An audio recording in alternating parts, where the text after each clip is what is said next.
वार्षिक खेळाचं नाव आहे गोष्टी आणि यामध्ये आमचे 2 गट असणार आहेत. तर यामध्ये या खेळाचा उद्देश असा आहे की मुलांचं श्रवण आणि भाषण कौशल्य विकसित करायचे, त्यांचं एकाग्रता वाढली पाहिजे, शब्दसंग्रही वाढला पाहिजे, आनंददायी शिक्षण मुलांना मिळायला हवं आणि त्यांच्या नेतृत्व गुणाचा विकास व्हायला हवा.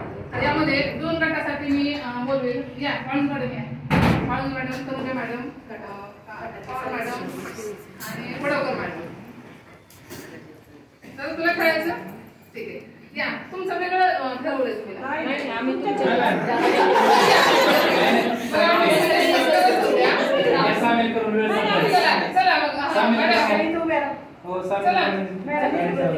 तुम्ही या गटात या. इकडे तुम्ही ह्या गटात चला.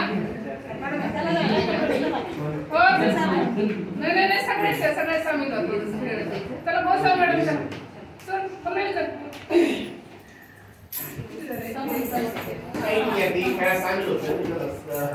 मोटिवेट करावं लागेल ना. आपण मोटिवेट करू शकतो.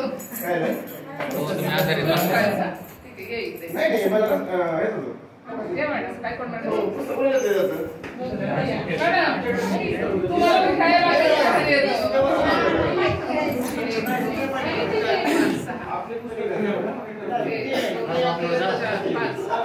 नंतर मॅडम आता मग तुम्ही आल्याशिवाय सारखं होत नाही. खेळ असा आहे, मी तुम्हाला 2 वाक्य सांगणार. ह्या गटात मी 1 वाक्य सांगणार आहे. ते वाक्य मी पहिल्यांदा वाळूंज मॅडमच्या कानात सांगेल. ते वाक्य त्यांनी जसंच्या तसंच पुढे पास करायचंय. तुम्ही पुढे पास करायचं, तुम्ही पुढे पास करायचं. मी सांगितलेलं वाक्य जर मॅडमने बरोबर सांगितलं शेवटच्या तर तो गट जिंकला. त्यात जर बदल झाला तर तो हरलेला आहे. तसं आता ज्यांच्यासाठी दुसरं वाक्य असणार आहे. मी पहिल्या कॅन्डिडेटच्या कानामध्ये ती गोष्ट सांगणार आहे. त्यांनी जशीच्या तशी पुढे पास करायची आहे. जर बरोबर सांगितलं तर तो गट जिंकला. यातून तुमचं कॉन्सन्ट्रेशन महत्वाचं आहे. हा आणि तुम्ही वाक्य. आता मी तुम्हाला वाक्य सांगते मॅडम. तर मग तुम्हाला काय असेल ना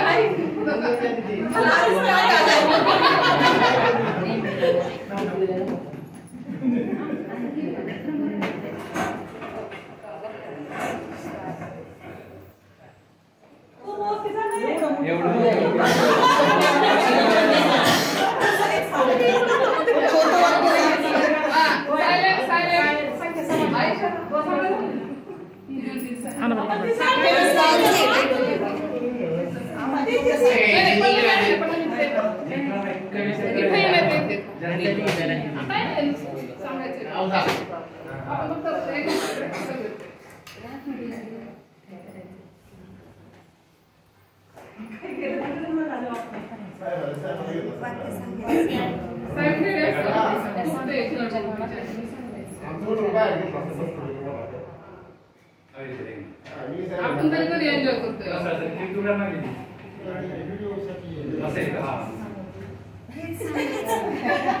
ठीक आहे, सांग पल्लवी काय सांगितलं वाक्य. इकडे काळे कराळे वाळटाळे वाक्य असं होतं. कराळे टाकून कापडावर काळे वाळत टाकले. काळे कराळे वाळत टाकले.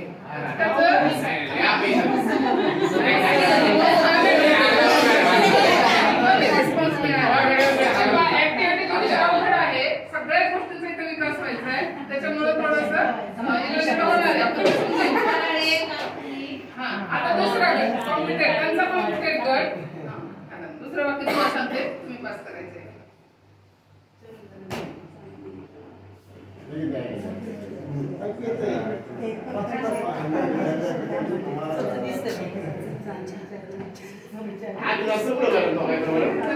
तरी होणार